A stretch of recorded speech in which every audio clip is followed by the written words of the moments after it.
दादा पण काहीतरी वातावरण आपोआप जुळून आलं.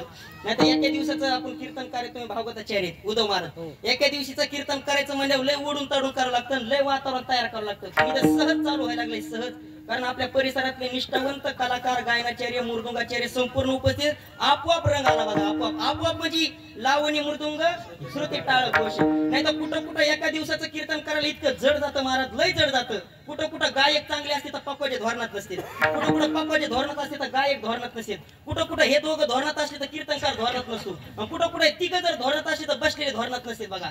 पण आजचं वातावरण जवळजवळ सगळं भरून आलं बघा. मी नेहमी सांगत असतो, गाव जवळ आलं तर बैल येडेवाणी करते, घरामध्ये पाहुणे आले तर लहान लेकरं येडेवाणी करतात, माहेराचं कुणी आलं तर बाया येडेवाणी करतात, आणि तिसरा पार झाली की पिणारे येडेवाणी करते बघा. जिथले तिथं जागा आहे, पण आजचं वातावरण जिथले तिथं कडक.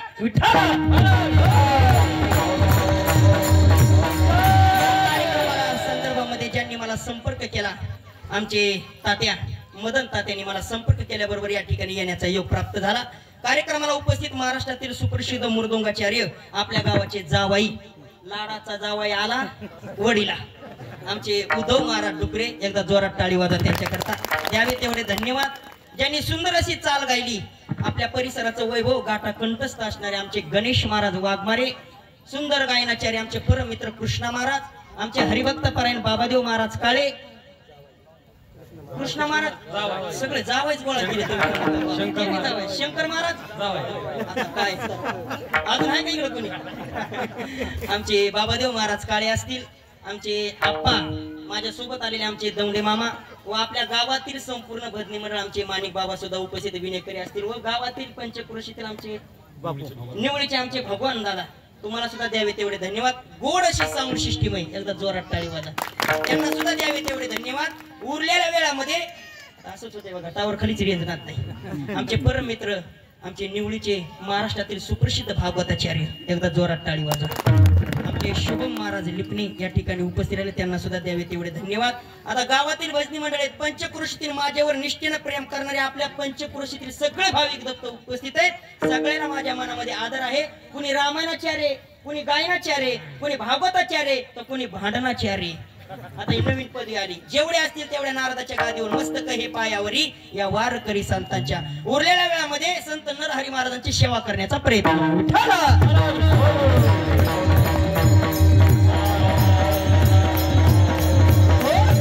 पुण्यतिथीचा दिवस आहे सज्जन, आजचा दिवस. पुण्यतिथी कशामुळे साजरी करायची? जे संत महात्मे तुमच्या आमच्या करता उपकार करून गेले, त्यांना आता काय मिळत नाही, त्यांच्या उतरायतून उपकार होण्याकरता ही पुण्यतिथी दिवस असतो. संतांची पुण्यतिथी केली, त्यांना काय मिळत नाही, त्यांची पुण्यतिथी केल्यानंतर आपल्याला पुण्य व्हावं याच्याकरता संतांची पुण्यतिथी. विठ्ठल पुण्यतिथीचा दिवस साजरी करणं भाग्यवान माणसाचं लक्षण आहे सजनो. साधू संतांची सेवा घडणं भाग्यवान माणसाचं लक्षण आहे. वारकऱ्याची सेवा घडणं भाग्यवान माणसाचं लक्षण आहे.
घडो त्यांची सेवा, परी माझ्या दैवा पार नाही. साधू संतांची जर आपल्या घरामध्ये सेवा घडत असेल, समजून चालायचं मागच्या जन्मातलं पुण्य आपलं शिल्लक आहे. पूर्व पुण्य ठेवा वडवरा. कुणाला बी घडत नाही वारकऱ्याची सेवा. काय काय लोकांची घर कोटीचे दादा, कोटीचे घर आहेत, पण वारकऱ्याची सेवा लोकांना नको वाटते, संतांची सेवा करायला लोकांना नको वाटते. आणि अशा काळामध्ये जर संतांच्या पुण्यतिथी जर सेवा घडत असेल, मी यांना धन्यता देणार नाही, तुम्हाला धन्यता देणार नाही, तुमच्या माय बापाला धन्यता देईल. धन्य माता पिता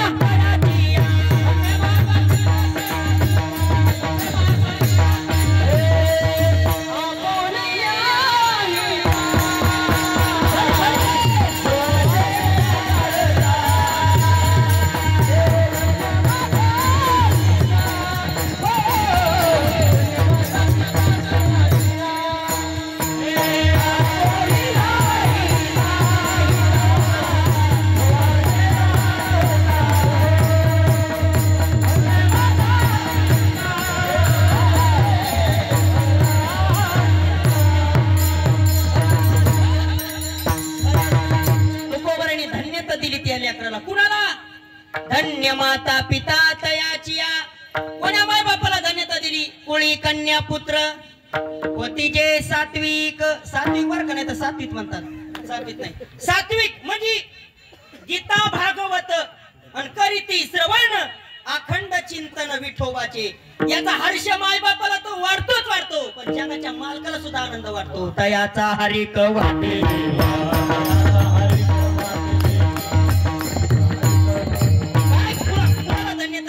माय बापाला धन्यता दिली जगद्गुरु तुकोबारायांनी. कुणाच्या माय बापाला? ज्यांनी वारकऱ्याची सेवा केली, ज्यांनी संतांची सेवा केली, महाविष्णूचे अवतार असणारे जगद्गुरु तुकोबाराय त्यांच्या माय बापाला धन्यता देतात. आणि तुमचं घर इतकं भाग्यवान आहे, इतक्या वारकऱ्याची आपल्या घरामध्ये सेवा घडते, तुम्ही खूप भाग्यवान आहेत. कारण वारकऱ्याची जर घरामध्ये सेवा घडत असन, ऐका शांतीब्रह्म एकनाथ महाराजांचा पुरावा गणेश महाराज, वारकऱ्याची जर घरामध्ये सेवा घडत असन, साधू संतांची जर घरामध्ये सेवा घडत असन, शांती ब्रह्म एकनाथ महाराज म्हणतात ते घर नाही, मग त्याची काशीपुरी.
जयाचे मंदिरी ते घर नाही म्हणले शांती ब्रह्म एकनाथ महाराज, मग त्याची काशीपुरी तीर्थक्षेत्र.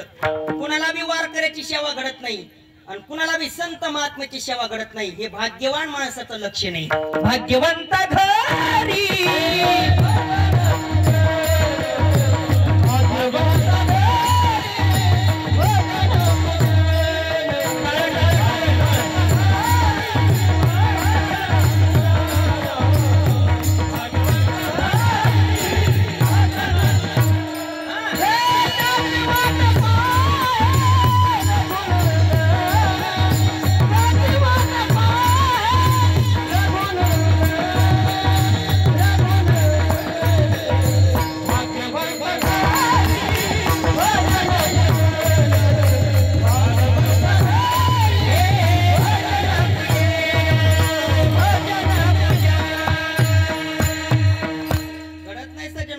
हे भाग्यवान माणसाचं लक्ष नाही.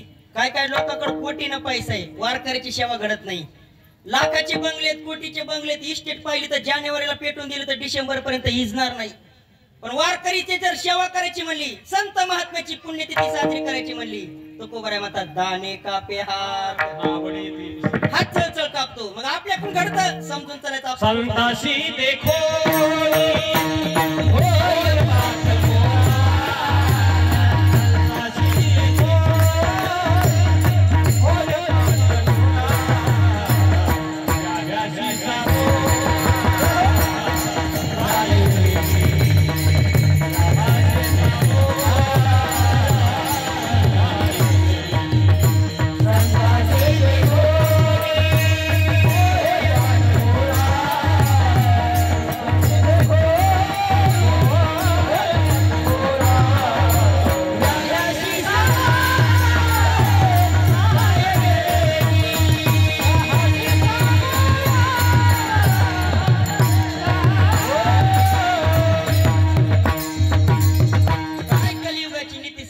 बाबा.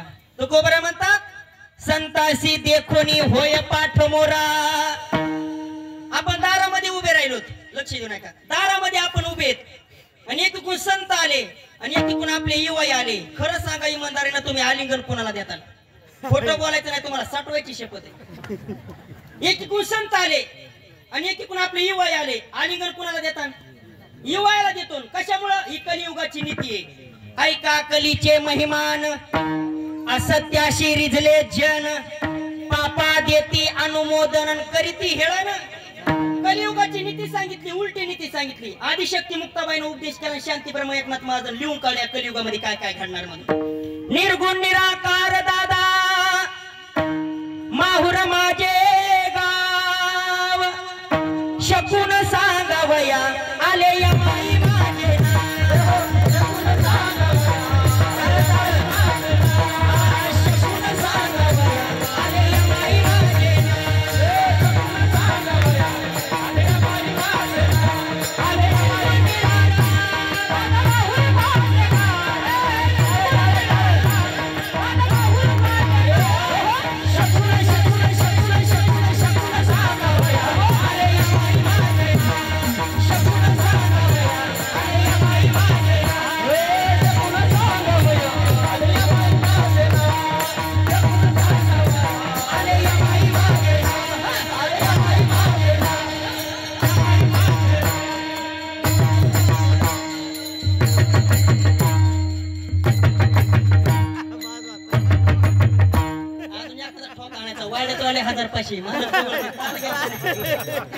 आपोआप वातावरण जुळले शिव महाराज.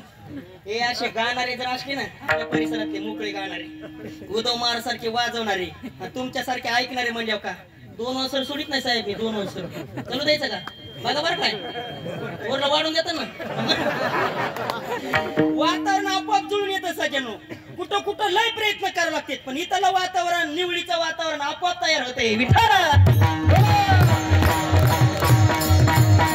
किती अवघड नीती सांगितली कलियुगाची.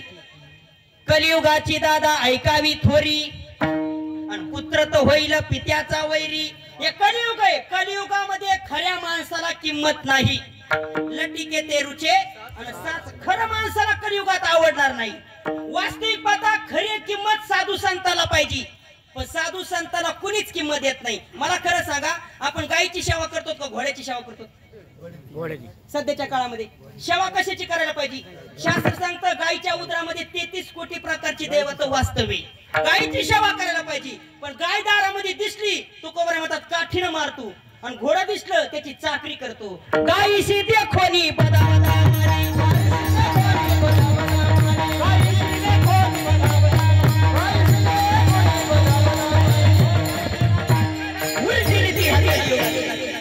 कलियुगामध्ये खऱ्याला किंमत नाही. माऊली महाराज उलटी नीती उदोबा.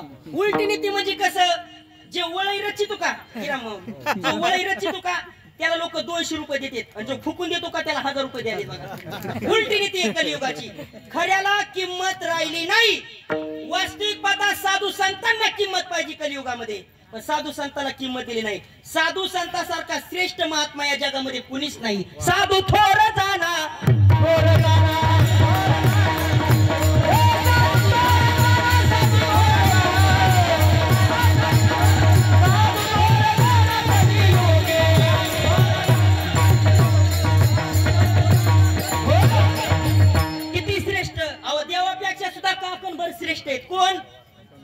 संत महात्मे देवापेक्षा सुद्धा श्रेष्ठ. देव कुणाला म्हणायचं, संत कुणाला म्हणायचं, लक्ष देऊन ऐका. एवढं जरी कळलं तर आपलं कीर्तन सफल झालं. देव कुणाला म्हणायचं, हे ब्रह्मांड ज्याच्या मुखामध्ये त्याला म्हणायचं देव. हे ब्रह्मांड हे विश्व ज्याच्या मुखामध्ये त्याला म्हणायचं देव, आणि देव ज्यांच्या मुखामध्ये त्याला म्हणायचं संत. देव आहे देव. ब्रह्मांड ज्यानं प्राशन केलं, पण त्या ब्रह्मांड प्राशन करणाऱ्या ब्रह्मांडाच्या मालकाला साधू संतांना हृदयामध्ये ठेवलं. काय कमी अधिकार असेल का? हे बघा, नाही एका प्रकारे देवाची सेवा करता आली तरी चालेल, पण या जगामध्ये सगळ्यात श्रेष्ठ सेवा सांगितली संतांची सेवा. तुम्ही संतांची सेवा केली, तुम्हाला वेगळी देवाची सेवा करायची गरज नाही.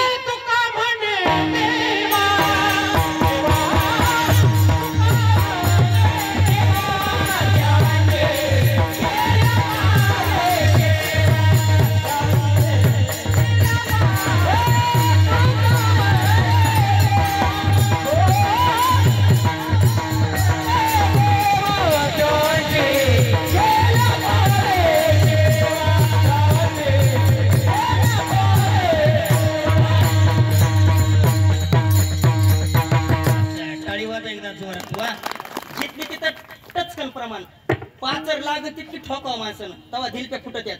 नाही तर वरचीवर पाचर देत राहिला, वरचीवर पाचर देत, तसं नाही. जितली तिथं गोड प्रमाण.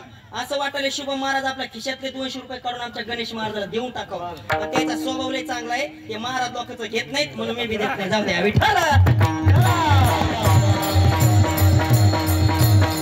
वेगळी देवाची, चला विनोदाचा भाग सोडू द्या. वेगळी देवाची पूजा करायची गरज नाही. का गरज नाही? तुम्ही जर संतांची पूजा केली का, ही संतांची पूजा देव पूजा म्हणून करायची, व्यर्थ देवाची पूजा करायची गरज नाही. कारण देवाला संतांची पूजा जास्त आवडती. तो का म्हणे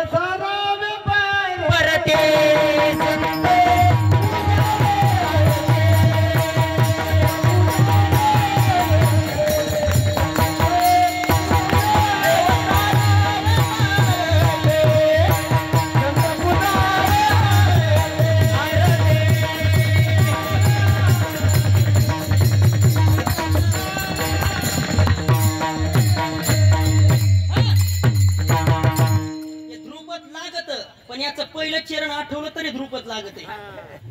काय म्हणले नाथ बाबा? करिता देवार्तार्जन घराले संत जन. काय म्हणले नाथ बाबा? महिला मंडळ, व्यर्थ जास्त तुम्हाला देवाची सेवा करायची गरज नाही. संतांची सेवा घडली, आपोआप देवाची सेवा घडणार.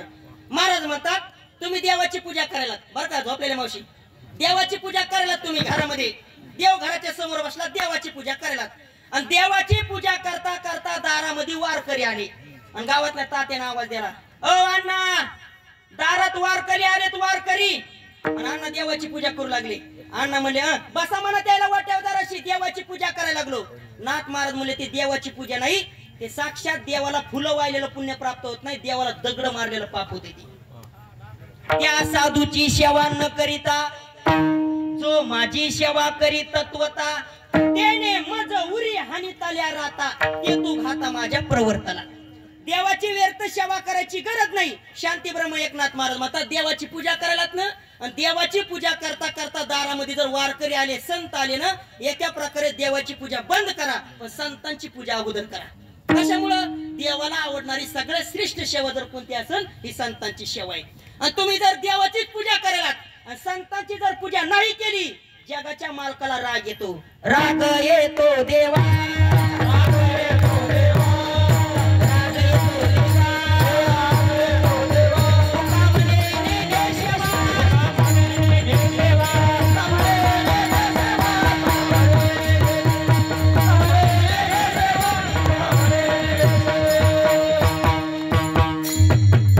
देवाला सुद्धा राग येतो, पण कधी? जरा बोर होईल का? नाही ना, कच्या सांगू साहेबांना गारवा बी नाही तसं बरं करू नका. राग येतो देवा, आणि तू का म्हणे देवाला सुद्धा राग येतो दादा गिराम माऊली, पण कधी राग येतो?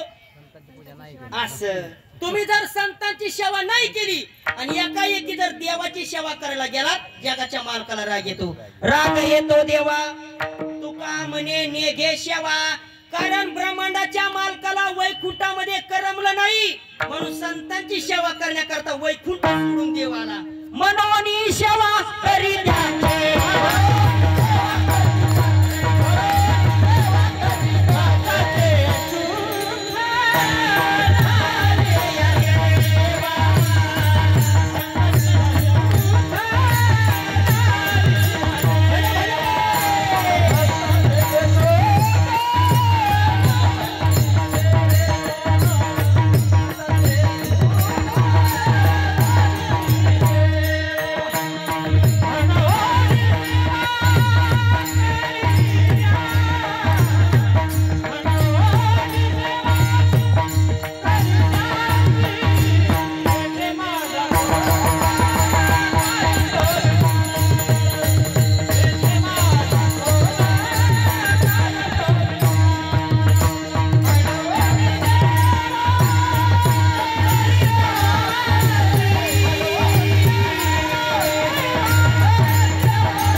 केली वैकुंठ सोडा ब्रह्मांडाच्या मालकानं.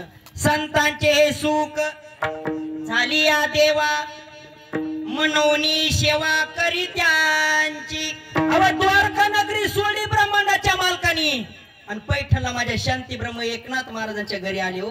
आणि 36 वर्ष जगाच्या मालकानं तिथं पाणी भरलं. नाता घरी नाचे माझा सखा काय अधिकार आहे साधू संतांचा.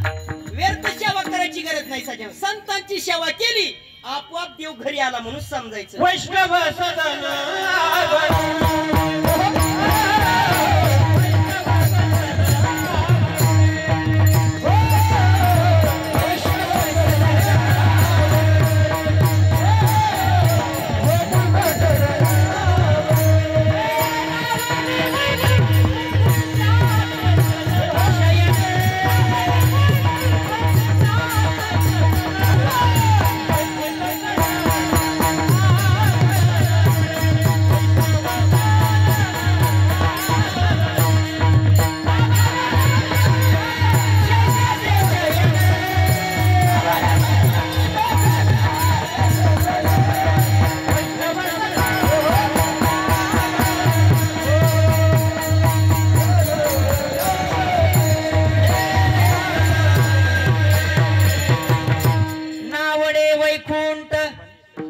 शेषाचे शयन वैष्णव सदन आवरले.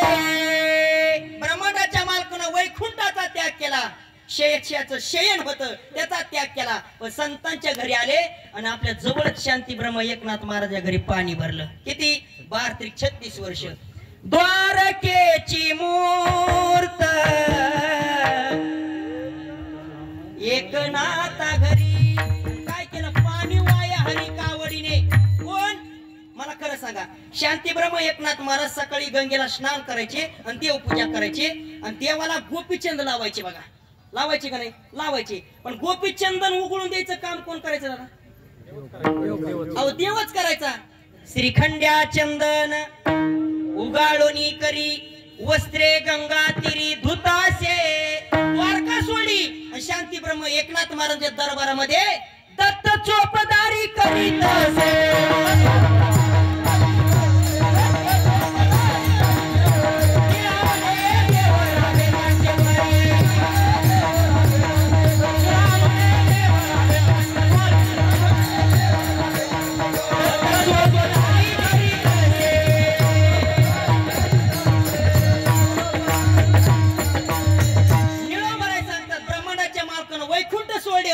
शांती ब्रह्म एकनाथ महाराज दरबारामध्ये चोपदारकीचं काम केलं. दत्त चोपदारी करीत असे. कोण म्हणलं जगाचा मालक घरी येत नाही. अहो घरी येतो पण त्याच्याकरता आपलं अंतःकरण निर्मळ पाहिजे. त्यावेळेस जगाचा मालक घरी येतो. देव घरी येण्याकरता काही खुणा आहेत बघा. लोक म्हणते महाराज मी रात्रंदिवस देवाचं भजन करायलो. तुम्ही किती भजन करतात याला किंमत नाही. तुमचं अंतःकरण किती निर्मळ याला किंमत आहे. अंतःकरण निर्मळ झालं माळीवर परमार्थ अवलंबून नाही, कपड्यावर परमार्थ अवलंबून नाही. नाहीतर काय काय माणसाच्या गळ्यामध्ये एवढी ठोकर माळे दुमती करून मशीन हाणली तर म्हैस मरण. पण समाजामध्ये कसं वागावं याची सुद्धा काही लोकांना अजून अक्कल आली नाही. कसं समाजामध्ये वागावं. ज्याचं वाणी पवित्र आहे, ज्याचं अंतःकरण निर्मळ आहे. जगद्गुरु तुकोबराय म्हणतात त्याच्या गळ्यामध्ये माळ असली तरी चालतंय आणि नसली तरी चालतंय. फक्त अंतःकरण निर्मळ पाहिजे. त्याच्या गळा माळ असो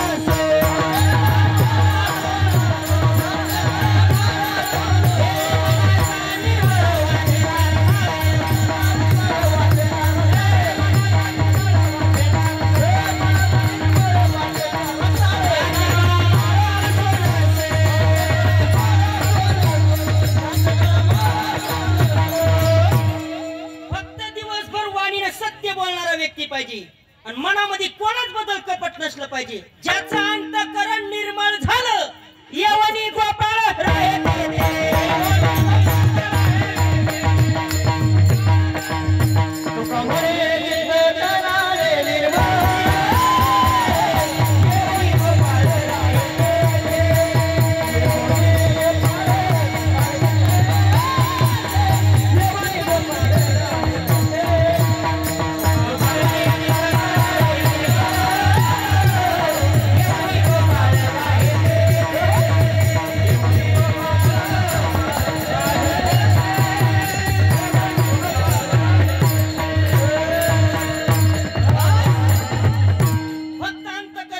ठेवा, जगाचा मालक आपोआप आपल्या घरी येणार. मी महिला मंडळीला प्रश्न विचारतो, शबरी मातेचा बंगला किती कोटीचा होता? झोपल्या का काय? शबरी मातेचा बंगला किती कोटीचा होता? हा, काहीच नव्हतं. साधारण झोपडी होती, साधारण झोपडी, पण अंतःकरण निर्मळ होतं. रात्रंदिवस प्रभू रामचंद्राचं भजन करावं. बोर जरी घेऊन आली शबरी माता, बोर आंबट बोर दिसले तर फेकून द्यावे, आणि गोड बोर लागले तर टोकरून बघावं गोड आहे का आंबट आहे म्हणून. आणि गोड लागलं तर उष्टी जगाच्या मालकानं बोर खाल्ले. फक्त अंतःकरणातला भाव पाहिला जगाच्या मालकानं. ऐका महिमा आवडीची, बोरे खाय भिल्लणीची, थोर प्रेमाचा भुकेला हाची दुष्काळ तयाला. ब्रह्मांडाचा मालक जर घरी आणायचा असन, जगाचा मालक तुमचं घर किती कोटीचं पाहत नाही. तुमच्या घरामध्ये किती पंचपक्वान्नचं ताट खाण्याकरता वाढे, अजिबात जगाचा मालक बघत नाही. एक जणांनी पंचपक्वान्न ताट वाढलं देवाला खाण्याकरता हिरा मागून. पंचपक्वान्न ताट कुणाला? देवाला. कुणी कुणी? देव संधी करण्याकरता आले. दोन भावाचे भांडण लागले आणि देव संधी करण्याकरता आले दुर्योधनाची संग. आणि दुर्योधन दुपारची वेळ झाली आणि दुर्योधनानं सांगितलं, देवा आता भोजन करा. पंचपक्वान्नाचं ताट वाढलं ब्राह्मणाच्या मालकाला, पण देवानी पंचपक्वान्नाचा त्याग केला आणि एका गरीबाच्या घरी जाऊन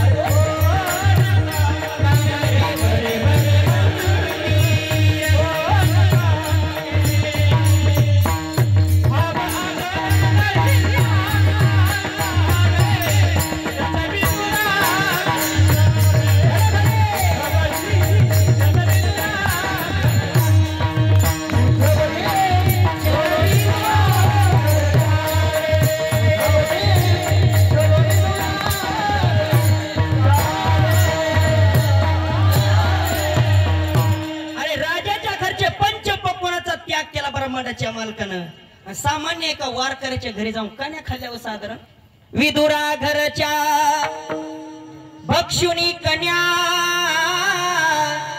परमानंदी झाला मनमोहन मनमोहन मनमोहन मुरलीवाला. आणि नंदाचा आता गायक असताना मला काय करायचं गायची विठाला. देव येतो फक्त आपलं अंतःकरण निर्मळ ठेवा सजन. देव यायला उशीरच लागत नाही. एका राक्षसाच्या घरामध्ये देव आला हो, राक्षसाच्या घरी, फक्त त्याचं अंतःकरण निर्मळ होतं. त्याचं नाव आहे भक्त प्रल्हाद. देव येत नाही का? अहो साधू संतांनी लिस्टच सांगितली. माझे जगद्गुरु तो कोबराचा एक अभंग आहे बघा. आपण काकडा चालू केला तर दुसऱ्या मालिकातला पहिलाच अभंग आहे. उंच नीच काही नेने भगवंत तिष्ठे भाव भक्ती देखून या. ज्याच्या आत्मदृष्ट्यामध्ये भाव भक्ती आहे, जगाच्या मालकानं किती जणांच्या घरी काम केलं हे पूर्ण अभंग वाचून बघा. लाज सुद्धा धरली नाही ब्रह्मांडाच्या मालकानं, निज दर्जाचं काम केलं. साधावया भक्ती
लाज धरीत.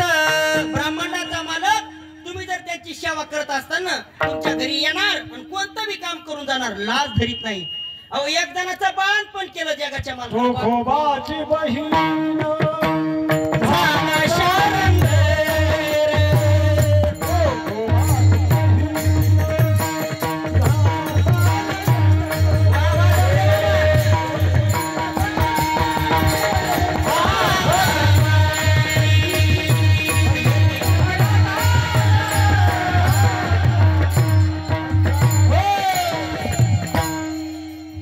देवाची बहीण झाला शारंगधर बहिणी उघडादार हाका मारी नीच दर्जाचं काम केलं बाळात पण केलं हो एका वारकऱ्याच्या घरामध्ये जगाच्या मालकानं फक्त तितकी सेवा करा करतो देव सगळं काम करीन ब्रह्मांडाच्या मालकाची फक्त तितकी सेवा घडली पाहिजे आपल्या वारकरी संप्रदायामध्ये एक असे संत होऊन गेले त्या संतांना मांस शिकलं मांस कोण सज्जन कसा आहे विकू लागले बरं मांस विकणं चांगलं आहे का वाईट आहे वाईट आहे पण जगाच्या मालकानं हे बघा त्यातला भाव चांगला होता विठ्ठल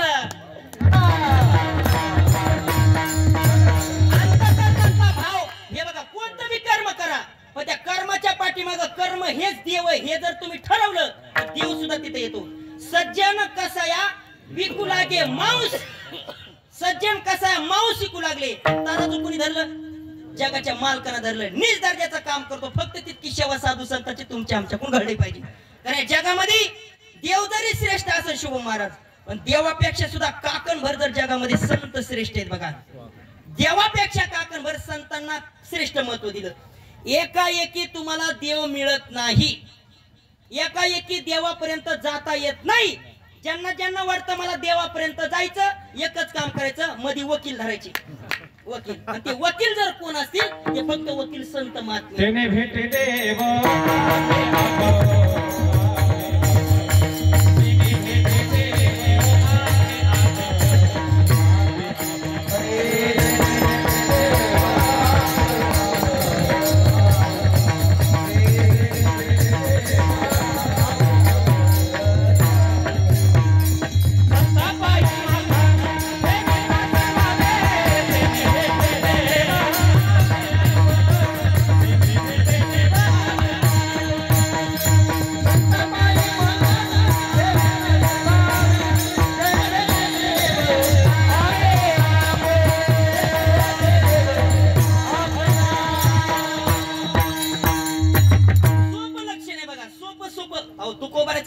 वाचला का असा कोणताच प्रश्न आहे ते माणसाकडून सुटत नाही म्हणून हे बघा देव प्राप्त करायचंय का एकाएकी देव मिळत नाही मग संतापायी माथा ठेविता सद्भावे अंतेने भेटे देव आपे आप जास्त वेळ सुद्धा थांबू नका संतापाशी तुम्हाला टाइम नाही तुम्हाला उसाचे दारे धरायचे जास्त वेळ सुद्धा थांबू नका फक्त अर्धा क्षण घडता संतांचे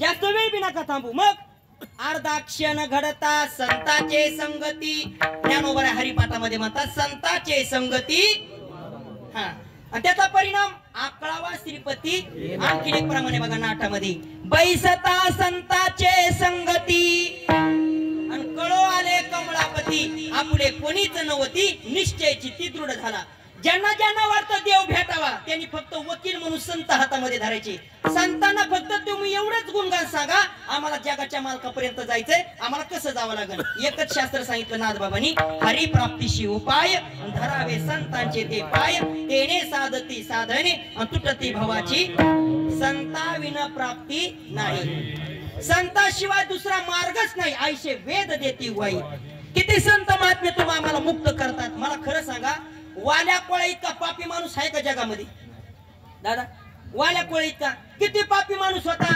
नुसते माणसं नाही मारले वाल्यानी मग कोण मारले वाल्यानी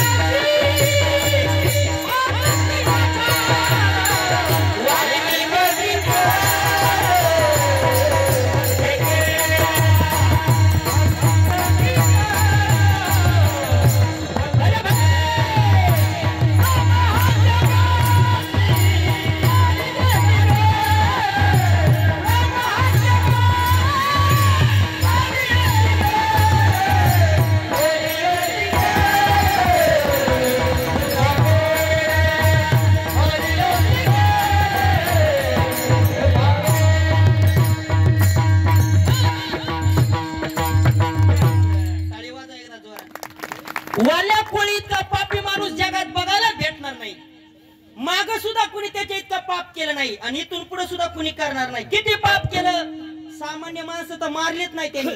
ब्रह्महत्या राशी किती पाप, पातके अपार. अपार म्हणजे त्याची किंमतच केली नाही. साधू इतके मारले आणि शास्त्र मत नुसते ब्राह्मणच मारले. आणि किती मारले,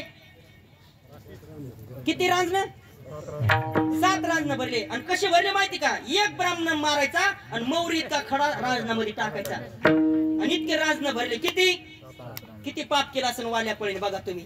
ब्रह्महत्या राशी पातके अपार. त्याचा एकच धंदा होता वाल्याचा, जंगलामध्ये जायचा आणि एखादा श्रीमंत माणूस कुणी जंगलात दिसला की त्याचं धन लुटायचं आणि त्याला मारून टाकायचं. इतका वाल्या पुळी वाईट होता सज्जन. त्याच्या इतका पापीच माणूस जगामध्ये कुणी नाही. आणि एक वेळेस संत महात्मे त्या वनामध्ये आले आणि त्या संतांचं नाव होतं नारद महर्षी. नारायण नारायण निघाले वनातून भजन करता करता. हे वाल्यानं पाहिलं आणि वाल्याने अडवलं त्या संतांना. जाग्यावर थांबा म्हणे. आता ते वारकऱ्याजवळ असतच काय, टाळ विना पकवाच, दुसरं काय असतं त्याच्यामध्ये. आणि वाल्या आडवा आला आणि त्याला हातामध्ये कुऱ्हाड. जेवढं धन असेल तेवढं आम्हाला देऊन टाका, नाही तर जाग्यावर मारून टाकेल. हे बघ 7 रान भरले तुम्ही. अरे वा, कशामुळं, काय नाही, एवढाच माझा धंदा आहे. जेवढं खिशामध्ये सोनं नाणं पैसा निघत तेवढं मी घेऊन जातो आणि माझ्या बायका लेकराचं पोट भरतो आणि याच्यातच माझं समाधान आहे. देत असताना तर द्या, नाही तर जाग्यावर खलास करीन. नारद वर्षी होते ते म्हणे आम्ही वारकरी माणसं आहे, संत महात्मे, आमच्याजवळ दुसरं धन काय आहे म्हणे. टाळ पाकवाज विना हेच आमचं श्रेष्ठ धन आहे. आणि वारकऱ्याचं हेच धन आहे सज्जन. कोणतं धन आहे, आपल्या गळ्यामध्ये पवित्र तुळशीची माळ. याच्यापेक्षा मोठं धन वारकऱ्याचं कोणतं. विठ्ठल जीवन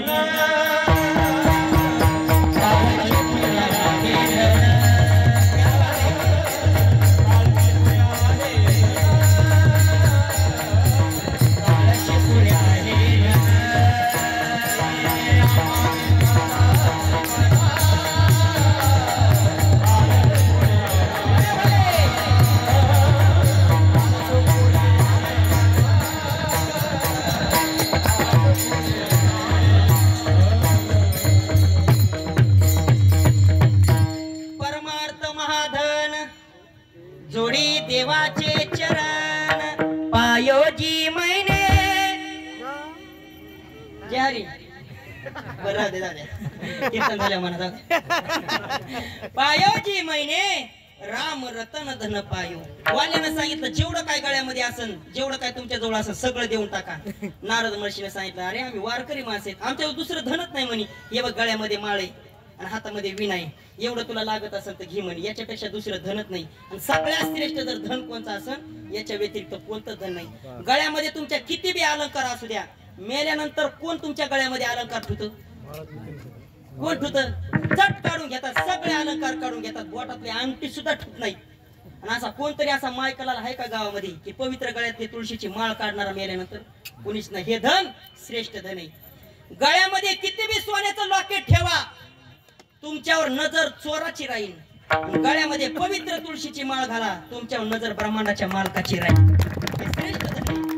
नारद महर्षीला सांगितलं, नारद महर्षीने वाल्याला सांगितलं, वाल्या अरे आमच्याकडे दुसरं धनच नाही म्हणे. हे बाई पवित्र गळ्यात तुळशीची माळ ही घ्यायची का तुला? आमच्याकडे बी नाही. विना देऊ का तुला? याच्या व्यतिरिक्त काहीच नाही. पटकीन सांगा, काहीतरी असेल तर सांगा, नाही तर डेका टपूतच खलास करू. अरे दया आली साधू संतांना. साधू संतांना दया येते सजन. कधी येते माहिती का? कुत्र्याला गती कधी सहन होत नाही गणेश महाराज, माणसाला दुसऱ्याची प्रगती कधी सहन होत नाही, साधू संतांना लोकांची अधोगती कधी सहन होत नाही. एखादा माणूस अधोगतीत जात असला, साधू संत डोळ्यामध्ये पाणी येतं. नारद महर्षी डोळ्यात पाणी आलं, सांगितलं वाल्या अरे आतापर्यंत एवढं पाप केलंस, ब्रह्म हत्या राशी पातकी अपार, एवढं पाप केलंस, हे कुणासाठी केलंस? कुठं फिरशील हे तू पाप? कोणा ते मला सांगू नका, मला एवढं सांग वाल्या, एवढं धन लुटून तू काय करतो? त्या धनाचं काय म्हणजे? मला लेकर बाळ आहेत, बायका पोर आहेत, त्याचं पोट भरितो मी. अरे लय मोठं पाप केलंस रे. माणसानं कमीत कमी पापाला आणि पुण्याला तरी घाबरावं. माणसानं अशा कलियुगात पापाला आणि पुण्याला तरी. ज्याला वाटतं माझा संसार चांगला व्हावा त्यांनी घरातल्या बापाला घाबरा, ज्याला वाटतं माझा परमार्थ चांगला व्हावा त्यांनी कमीत कमी पापाला घाबरा. दोन गोष्टीला माणूस घाबरला ना त्याला कुणाचंच बंधन राहत नाही सजन. वाल्या कोळ्याला सांगितलं नारदानं, अरे एवढं मोठं पाप केलंस, कुठं फेडशील? मला पाप आणि पुण्य. अरे पापाला पुण्य तरी घाबर. रोज एवढे माणसं मारायचा तू धन लुटून येत होतास, कोणासाठी नेतो? माझ्या बायकोसाठी नेत होतो, माझ्या लेकरा बाळासाठी नेत होतो. अरे तो एवढं मोठं पाप केलंस, पण तुला एक माहिती का, माणूस मेल्यानंतर 14 गाव फिरून वर जातात, तिथं चित्रगुप्त आपल्या पापाचा आणि पुण्याचा हिशोब विचारतील. आणि त्या पापाच्या आणि पुण्यामध्ये जर हिशोब विचारलं तर त्याला काय उत्तर देशील? काय उत्तर देता? पातके करिता पुढे आहे पुसता. काय उत्तर देशील? काय पुण्य केलं म्हणून सांगशील? म्हणजे तुम्ही काय बोलता मला कळलं नाही. फक्त घरी जाय आणि ज्या बायको करता लेकरा बाळा करता, तू आतापर्यंत ब्राह्मण मारलेस, वारकरी मारलेस ना, आणि धन लुटून नेलस. फक्त घरी जाऊन बायकोला लेकराला विचार, मी आतापर्यंत इतकं मोठं पाप केलंय, त्या पापाचे वाटे भागी तुम्ही होता का? हा, महाराज लोक असंच म्हणते, तर येतो येतो म्हणते तर कीर्तनाला येत नाहीत. मला घरी धाडताना तुम्ही पळून जाता, मी इथंच थांबत. विश्वास जर नसेल माझ्यावर, मला बाजून ठेव. फक्त घरच्याला जाऊन विचार, आतापर्यंत एवढं पाप केले, माझ्या पापामध्ये वाटे घरी होता का तुम्ही? जाता तुम्ही पळून. जाणार नाही मी, संतय मी, जात नाही. माणसाचं हित झाल्याशिवाय मी जाऊ शकत नाही. बांधून ठेवलं नारद महर्षीला वाल्याने, आणि घरी आला बायको पशी, आणि आपल्या धर्मपत्नीला विचारलं, होय आतापर्यंत मी एवढे ब्राह्मण मारले, एवढं सोनं आणलं, नाणं आणलं तुझ्या करता, मी कमून ठेवलं, लोकांना मारून मी मुड्या कापून त्यांच्या एवढं धन आपल्या घरामध्ये आणलंस, मी इतकं मोठं पाप केलंस, पण या पापातून मुक्त होण्याकरता तू थोडासा वाटा घेशील का? बायको म्हणे, तुमचं पाप आणि तुम्ही ते सांगू नका आम्हाला. अरे लेकरा बाळाकडे केला आणि लेकराला विचारलं, होय रे मुलांनो, आतापर्यंत एवढे लोक मारले, मी एवढं धन आणलं मी तुमच्या करता, माझ्या पापामध्ये सहभागी होता का? लेकराने तर धिक्कारच मानलं. बरं हे नुसतं मी वाल्यातच सांगायलो का? पुढे सारखा बाबा माग कॅमेरा पुढे सारखा पुढे. विठाला विठाला वाल्याच्या डोळ्यामध्ये पाणी आलं ज्यावेळेस बायको म्हणली का तुमचा बाप तुम्ही भोगा. लेकराकडे गेला वाल्या कोळी, अरे मी तुमच्या करता एवढं कष्ट केले, लोक मारले, धन आणलं, माझ्या वाटेमध्ये सहभागी होता का? लेकरानं सुद्धा धिक्कार मानलं. हे नुसतं वाल्याचा दृष्टांत नाही, तुमचा आमचा सुद्धा दृष्टांत आहे. तुम्हाला वाटतं का मी लय भाग्यवान आहे, माझ्याकडे लेकर लय येते, तर घरातले नातू येते, तर घरातले मला लय ओळख देते? हे तुमचा खूप मोठा भ्रम आहे, भ्रम. तुमचा खिसा गरम आहे म्हणून घरातले लोक तुम्हाला प्रेम करतात. तुमचा एकदा खिशातली सत्ता जाऊ द्या, हातपाय गळू द्या, खाटावर पडू द्या, मग कळतं तुम्हाला कोण कोणावर किती प्रेम करत असतं. बरेच माणसं म्हणत होते, शुभम महाराज माझ्यासारखं भाग्यवान या जगामध्ये कुणी नाही. म्हणलं कशामुळे दादा? अहो एकुलता एक लेकरू, कोटीनं पैसा कमवून ठेवला, आणि त्या सुद्धा बापाला कळलं कोण कोणावर किती प्रेम करतं. माग ते रोग आलता. कोणता रोग आलता? कोरोना. रोगाचे नाव बी असे इचित्र येलेत गणेश महाराज. ते कोरोना गेला, शुभम महाराज हळूच करून ओ मायक्रॉन निघला. ते ओ मायक्रॉन आमच्या गावातल्या म्हाताऱ्याला म्हणताचे ना, म्हाताऱ्या आमिर खानच म्हणत होते, कारण रोगाची नाव तशी. बरेच माणसं म्हणायचे, महाराज लय लय मोठा पैसा कमवून ठेवला मी, आणि तुम्ही सांगतात कोण कोणाचं नसतं. हे वाल्याचा दृष्टांत नाही, आपल्या सुद्धा जीवनात नाही. कोरोनाच्या काळामध्ये स्वतःचा बाप पॉझिटिव्ह आला, आणि पोटच्या लेकरानं बापाला फेकून भाकर वाढली. त्या काळामध्ये फेकून भाकर, काय प्रसंग वाटला असेल सजन बापाला. आराम के है सब संग साथी, जब वक्त बड़ा तब कोई नहीं, मतलब के है दुनिया में सब लोग कोई किसी का नहीं, जब टिकट मिला है जाने का तेरा स्मशानों की ओर से, जलाने वाले लाखों थे जलने वाला कोई नहीं। नहीं रे नाही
एखादा माणूस जर पॉझिटिव्ह आला ना त्या टायमाला कळलं पैसा काम आला नाही, घरातले लोक कामा सुद्धा आले नाही, ज्यानं घर बांधलं त्याला घरामध्ये सुद्धा ठेवलं नाही, शेतामध्ये ठेवलं, डोळ्यात पाणी आलं त्याच्या. बहीण कुणाची भाऊ कुणाचा कोण कुणाचे सखे सोयरी मेल्या मागे सर्व राहिले तुटतील धागे तुरे. राण्या आपण लय भाग्यवान माणसे तो सज्जन, महिला मंडळ पुरुष मंडळी आपण इतके भाग्यवान माणसे आहेत. कशामुळे महाराज? माग ते कोरोनाचा रोग आला होता ना, त्या रोगातून तुम्ही आम्ही वाचलोत का? हे लय मोठे उपकार आहेत जगाच्या मालकाचे. नाहीतर दवाखाने विकत घेणारे माणसं मेले हो, दवाखाने विकत घेणारे त्या कोरोनाच्या काळामध्ये. कोटीना पैसा होता लोकांकडे, पैसा काम आला नाही, लाखोची प्रॉपर्टी होती, पैसा काम आला नाही. त्या कोरोनाच्या काळामध्ये दवाखाने विकत घेणारे माणसं मेले. आणि तुम्ही आम्ही जर माझ्याकडे टुळू टुळू बघायला त्याच्यात कोणीच मेलं नाही ना अजून. उपकार कोणाचे? बर्वे झाले आजीवरी नाही पडिलो मृत्यूची आहारी वाचून आलो येतवरी उरले त्या हरी तुम्हा समर्पण. या कोरोनाच्या काळापर्यंत आतापर्यंत मिळालेलं आयुष्य हे देवानी बोनस आयुष्य दिलं तुम्हाला, आम्हाला बोनस आयुष्य. एकच काम करायचं आता, मृत्यू येईपर्यंत त्याचं भजन करायचं आणि त्याच्या ऋणातून मुक्त होऊन जायचं. बर्वे झाले आजीवरी नाही पडिलो मृत्यूच्या हरी वाचून आलो येतवरी आणि उरले त्या हरी तुम्हा समर्पण. जगाच्या मालकाशिवाय हे बघा या जगामध्ये तीनच माणसं असे आहेत, ते निस्वार्थपणाने तुमच्या आमच्यावर प्रेम करतात. बाकीचा समाज स्वार्थापोटी प्रेम करतो, स्वार्थापोटी. आज मी कीर्तन करतो, संपूर्ण समाज माझ्यावर प्रेम करतो. गणेश महाराज कृष्ण महाराज हे संपूर्ण गायक मंडळी गायन करते, सगळा समाज त्यांच्यावर प्रेम करतो. आमचे उद्योग मृदुंग वाजवतात, सर्व समाज त्यांच्यावर प्रेम करतो. स्वार्थापोटी प्रेम करणारा समाज आहे, पण निस्वार्थपणाने तीनच माणसं प्रेम करतात. लिहून ठेवा. नंबर 1 आपल्या घरातले मायबाप लेकरावर निस्वार्थपणाने प्रेम करतात. नंबर 2 ब्रह्मांडाचा मालक निस्वार्थपणाने प्रेम करतो. आणि नंबर 3 साधू संत निस्वार्थपणाने तुमच्या आमच्यावर प्रेम करतात. काय दिला आम्हाला समाजाने? समाजाने दिला पश्चाताप. लिहून ठेवा. समाज देत असतो तुम्हा आम्हाला पश्चाताप. 3 वाक्य ठेवा. मायबाप देतात जन्मदान, संत महात्मे देतात कृपादान, आणि ब्रह्मांडाचा मालक देतो जीवदान. जेणे हा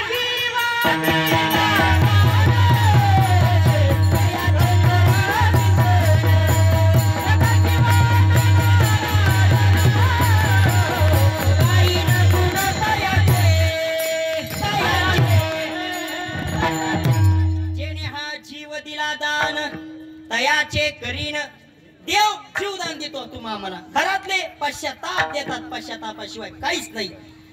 जिथं रडवतो त्याचं नाव संसार, आणि जिथं हर्ष आनंद होतो त्याचं नाव परमार्थ. वाल्याला उपदेश केला, जाय म्हणे घरी जाऊन विचार घरातल्या लोकांना किती तुला प्रेम करतात बघ म्हणे, एवढं घेऊन गेलास. बायकोला विचारलं, लेकरा बाळाला विचारलं, सगळ्यांनी सांगितलं तुम्ही तुमचं पाप तुम्ही तुमच्या वाट्याला. डोळ्यात पाणी आलं त्याच्या, आणि संत महात्म्याचे पाय धरले त्यांनी, आणि डोळ्यामध्ये पाणी आलं त्याच्या. आतापर्यंत मी एवढं मोठं पाप केलं, या पापातून मला काहीतरी मुक्त करा म्हणे तुम्ही. आता तुम्ही कृपावंत साधू संत जीवलग गोमटे ते करा माझे. तुम्ही संत महात्मे, तुम्ही माझं गोमट म्हणजे काय, माझं चांगलं करा. नारद महर्षीने उपदेश केला, वाल्या आतापर्यंत वनामध्ये आला असं नुसते माणसं मारलेस, याला प्रायश्चित दुसरं काहीच नाही. पण मी तुला सोपा मार्ग सांगतो, फक्त भगवंताचं नामस्मरण कर, तू याच्यातून मुक्त होशील. काय बोलता महाराज? आतापर्यंत मी लोक मारले, माझ्या मुखातून देवाचं नाव येईन का? मन मी एक तुला मंत्र देतो, नुसतं राम नामाचं भजन करवाल्या. अहो मी पापी माणूस, कसं हे बघा, भगवंताचं नाव मुखातून येण्याकरता मागच्या जन्मातलं पुण्य लागत. अनंत जन्माचे सुकृत पदरी. नारद महर्षी म्हणतात माझ्या माग मन, राम मन माझ्या माग राम. आता ते वाल्या होता, आतापर्यंत माणसं मारले त्याच्यातून, राम कसं निघून त्याच्या मुखातून? ते राम म्हणायचे आणि हे पाठीमाग मरा म्हणायचं. ते राम म्हणायचे, हे मरा म्हणायचं. नारदाने सांगितलं मरा मरा मरा मरा सारखं म्हण, एक दिवस तुझ्या मुखातून राम आल्याशिवाय राहणार नाही. आणि वाल्या कोळने सारखं मंत्र म्हणला, मरा मरा मरा मरा मरा मराचं राम केव्हा होऊन गेलं सांगता आलं नाही. आणि त्या राम नामाची ताकद एवढी श्रेष्ठ ठरली, वाल्या कोळी असणारा वाल्या कोळी राम नामाच्या ताकदीवर प्रभू रामचंद्राच्या डायव्हरचा मालक झाला. एवढे श्रेष्ठ उपकार जर जगामध्ये कुणाचे असतील, संत महात्मे असतात. म्हणून जगद्गुरु तुकोबराय म्हणतात, संतांचे उपकार सांगता येणार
संतांचीच माझ्यावर एवढे उपकार आहेत, त्या उपकारातून उतर होऊ शकत नाही. किती उपकार आहेत तुमच्या आमच्या. उपकार करण्याकरता साधू संतांनी अवतार घेतला. येथे उपकारासाठी आले ज्या घर वैकुंठाहून आले संत महात्मे तुमच्या आमच्या उद्धारा करता. उद्धार केला साधू संतांना. जगद्गुरु तुकोबराय म्हणतात इतके उपकार आहे साधू संतांचे माझ्यावर.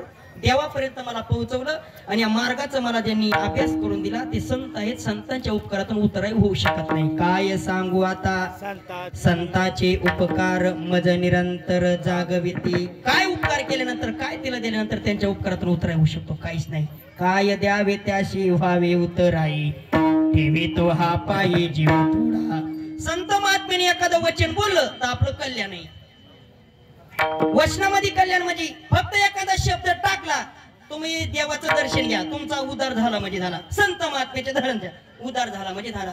संत महात्मे तुमच्या आमच्यावर प्रेम करतात. कसं प्रेम करतात? जसं एखादी आई लहान लेकरावर प्रेम करते.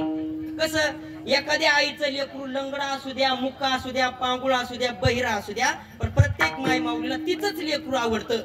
जशी आईला आपलं स्वतःचं लेकरू आवडतं तसं साधू संतांना हा समाज आवडतो. आणि दृष्टांत दिला एका गाईचा आणि वासराचा. काय दृष्टांत दिला? जसं गाईला आपलं स्वतःचं बछडं आवडतं, वासरू आवडतं, तसं साधू संत या समाजावर प्रेम करतात. तू का म्हणे वत्स तैसे मज येती सांभाळीत काय द्यावे त्याशी व्हावे उतराई ठेवी तो हा पायी जीव थोडा. संत महात्म्यासारखं कुणीच प्रेम करू शकत नाही. मग या संत महात्म्याच्या उतारातून उपकारातून उतराई होण्याकरता आपल्या गावातील आमचे एकनाथ दादा टाक यांनी सुंदर असं संत नरहरी महाराजांच्या पुण्यतिथीचं निमित्त करून संतांच्या उतरातून उपकार होण्याचा कार्यक्रम केला. कारण आपल्याकडे धन किती आहे, आपल्याकडे पैसा किती आहे याला किंमत नाही. पैशाच्या पाठीमागे सत्कर्माला वाट किती आहे याला सध्या किंमत आहे. नाहीतर रावणाची लंका सोन्याची होती पण संस्कृती नव्हती. लंका जळाली. देवाची द्वारका सोन्याची होती पण संस्कृती नव्हती. देवाची द्वारका बुडाली. मग आपल्याकडे पैसा किती आहे याच्या पाठीमागे सत्कर्माला हात किती हे महत्वाचं आहे. तुका म्हणे सत्य कर्म व्हावे साह्य घातली भय नरक. जिथं सत्कर्म चालू आहे तिथं आमच्या या कुटुंबाचा या परिवारांचा हात लागतो. म्हणून संत श्रेष्ठ नरहरी महाराजांच्या पुण्यतिथी निमित्त संपूर्ण हे टाक परिवार असेल व गावकरी मंडळी असतील यांच्या निवेदनातून माझ्याकडे लाभलेलं कीर्तन पुष्प संत महात्म्याची पुण्यतिथी साजरी करतो. उपकार आहे संत महात्म्याचे. किती उपकार आहेत? संत महात्मे गेल्याच्या नंतर सुद्धा 3 गोष्टीतून तुमच्या आमच्या करता शिल्लक आहेत. आज आपण संत श्रेष्ठ नरहरी महाराजांची पुण्यतिथी साजरी करतो. गेलेच संत महात्मे पण अजून सुद्धा 3 गोष्टींना आपल्याला बघायला भेटते. नंबर 1 संत महात्मे गेल्याच्या नंतर तुमच्या आमच्या करता समाधी ठेवून गेले. नंबर 2 संत महात्मे गेल्याच्या नंतर तुमच्या आमच्या करता ज्ञान ठेवून गेले. नंबर 3 संत महात्मे गेल्याच्या नंतर तुमच्या आमच्या करता कीर्ती शिल्लक ठेवून गेले. 3ला सुद्धा 3 प्रमाणे. नामा म्हणे देवा गेले मुनिजन राहिले ते ज्ञान जगासाठी गेले योगी राजा अनादीच्या आधी आणि राहिल्या समाधी जगा माझी. आणि शेवटचं सगळ्यालाच पाठ आहे गेले दिगंबर ईश्वर युवती राहिल्या त्या कीर्ती जगा माझी. संत महात्म्याच्या कीर्तीचं वर्णन पुण्यतिथीच्या निमित्तानं सर्वांना ज्ञानदान अन्नदान या ठिकाणी केलं. या कुटुंबाला द्यावे तेवढे धन्यवाद. बोलण्याच्या एकामध्ये एखादा वेडा वाकडा शब्द गेला असेल आपलंच लेकरू बोललं म्हणून समजून घेण्याचा प्रयत्न करा. बोललेले लेकरे वेडे वाकडे उत्तरे करा क्षमा अपराध महाराज तुम्ही सिद्ध. ज्यांनी मला संपर्क केला आमचे मदन ताते असतील व गावकरी भजनी मंडळ असतील यांच्या संपर्कातून मला पुन्हा एकदा या ठिकाणी येण्याचा योग प्राप्त झाला. कार्यक्रमाला उपस्थित संपूर्ण आपल्या पंचक्रोशीतील मंडळी यांना द्यावे तेवढे धन्यवाद. आणि बोलण्याच्या एकामध्ये पुन्हा एकदा एखादा वेडा वाकडा शब्द गेला असेल आपलंच लेकरू बोललं म्हणून समजून घ्या. जेवढं चांगलं वाटलं असेल तेवढं गुरुवर्याचं मानून घ्या. ज्ञानेश्वर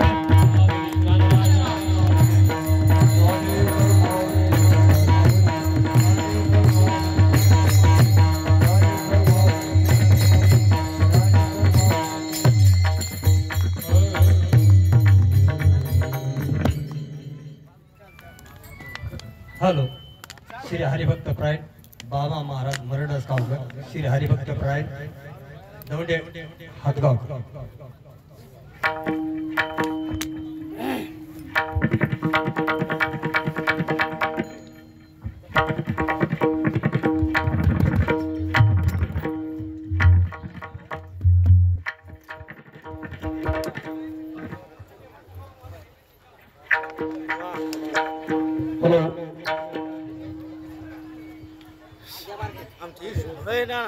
युट्यूबला सबस्क्राईब करा म्हणा तर नंतर सांगा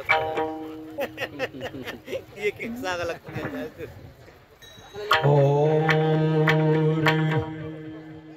तुका म्हणे वाच देणू एकाचे तुका म्हणे वाच देणू एकाचे तुका म्हणे वाच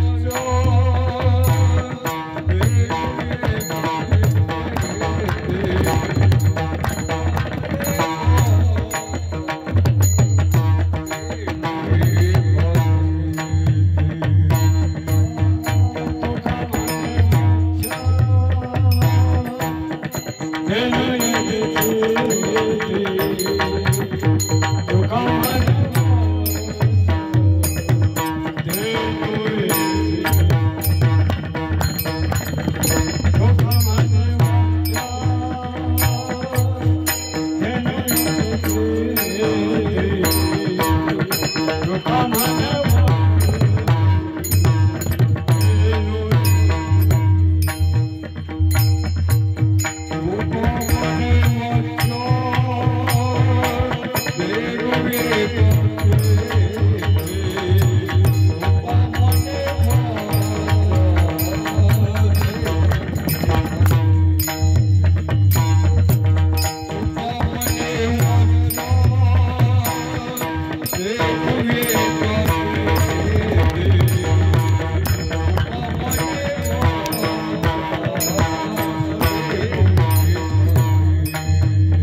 रे